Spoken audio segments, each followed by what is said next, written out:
Welcome to another budget-friendly background.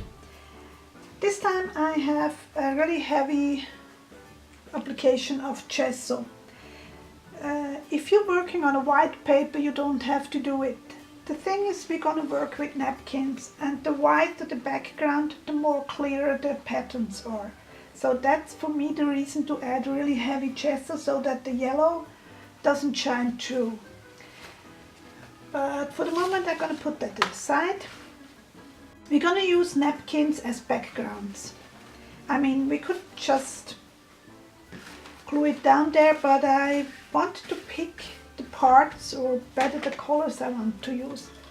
So what I do, I prepare some parts by simply adding water around the area, and I'm not very precise. It just helps me to tear the pieces. So I'm going to prepare a bunch of napkin pieces.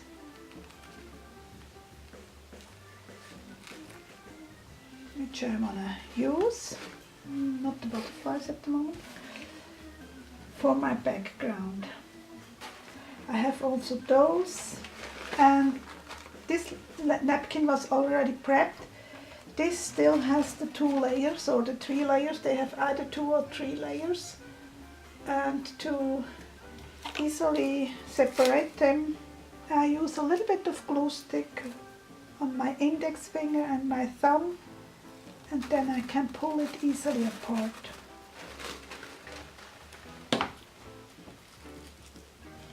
That's what I'm doing here. And I keep those layers for another project. Don't throw them away, keep them. I have another idea for those white layers.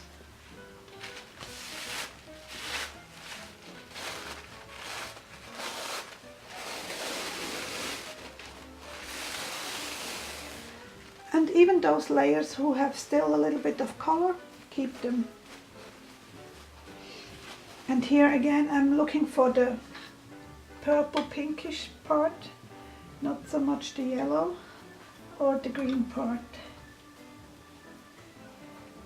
So I go around the flower roughly with some water, which helps me to pull it apart easily.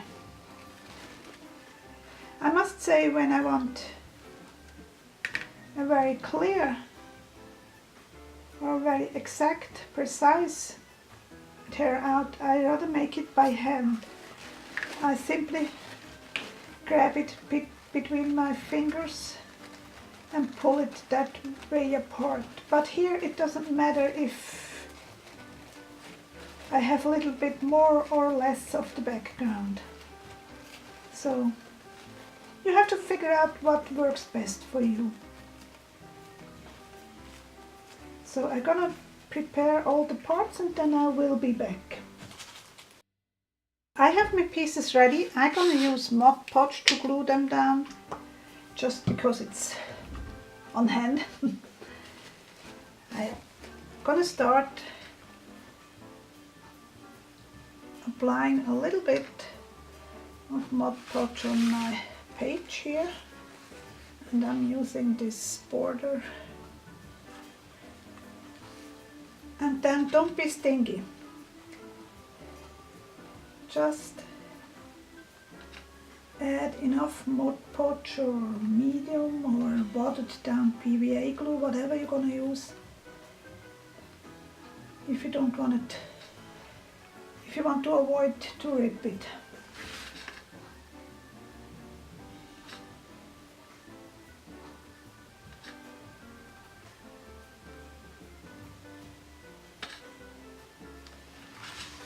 And then I have another part here, which I'm gonna add here.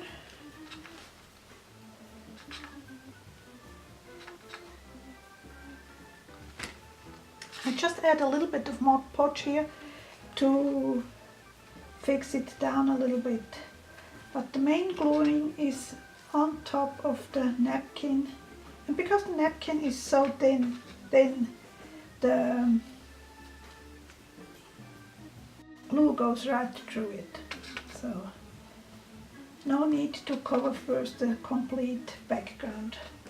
But there are gonna be wrinkles. I'm fine with that. In fact, because of the way I have applied the gesso, there are already wrinkles.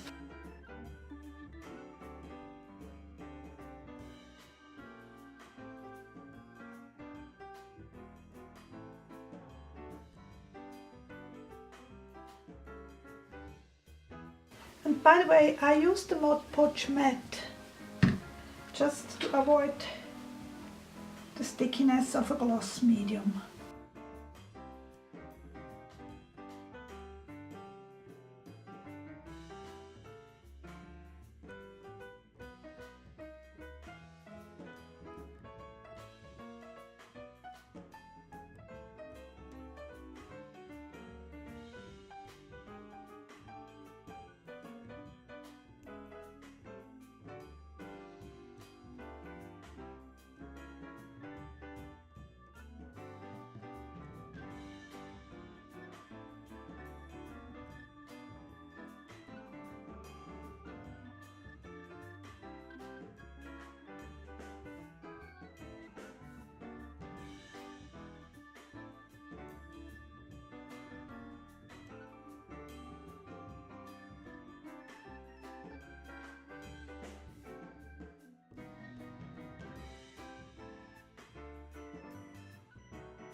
I try to arrange the pieces a little bit everywhere, so to have sort of a balance. Maybe here.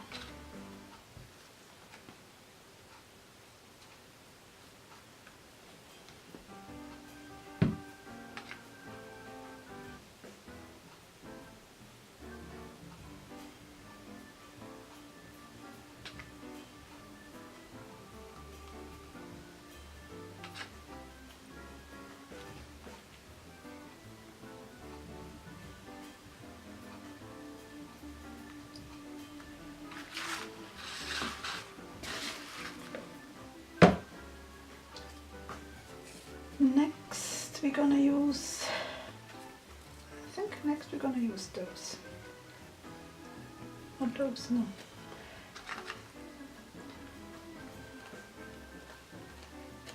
And make sure that you use the right side.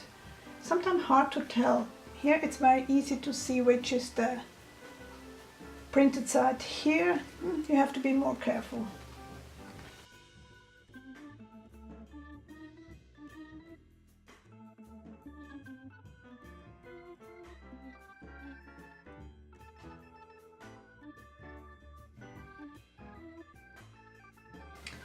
I'm not gonna do something with those. I mean, for me it's a sort of a reference book afterwards, so I have ideas what to do and what it looks like when I do backgrounds.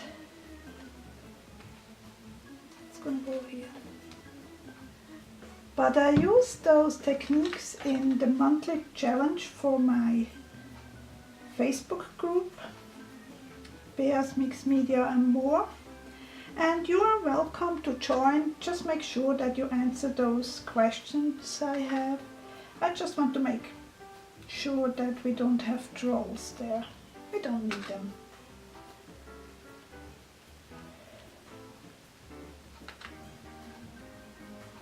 And you're welcome to post your pictures or your videos as long as it is mixed media.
so I just simply let it dry overnight. You could use a heat gun instead. Gonna cut back those overhanging pieces.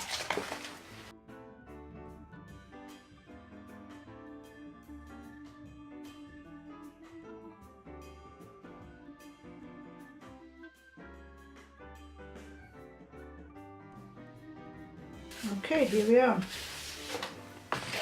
So my next step, I mean it's very colorful and flowery, but I want to add another layer, and that's with gesso. So I'm gonna use gesso, and I use one of those cheap cosmetic sponges. There are the tools out like from Tim Holtz, but I don't use that for those kind of work. I do have them, don't get me wrong, but I only use them really for the distressing.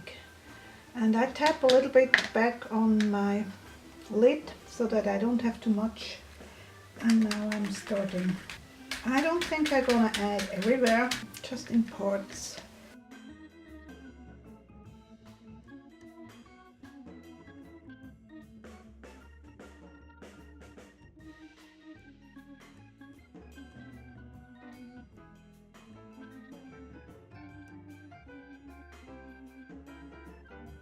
And if you hold it firmly on your page and then lift back, oh, I think I need more here.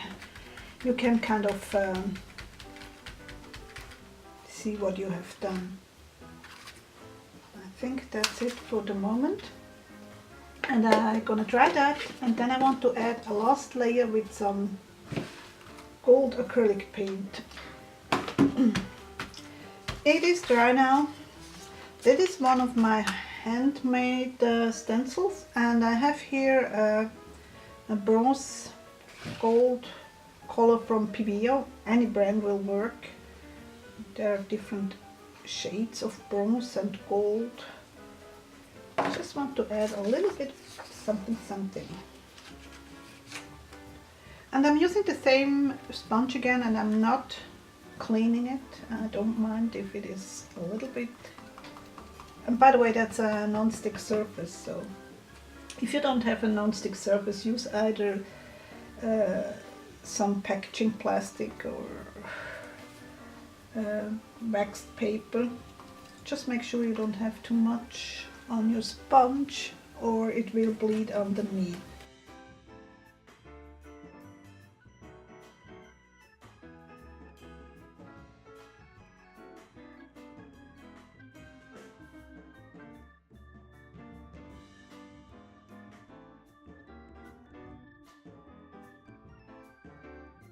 Make sure that you overlap onto the white.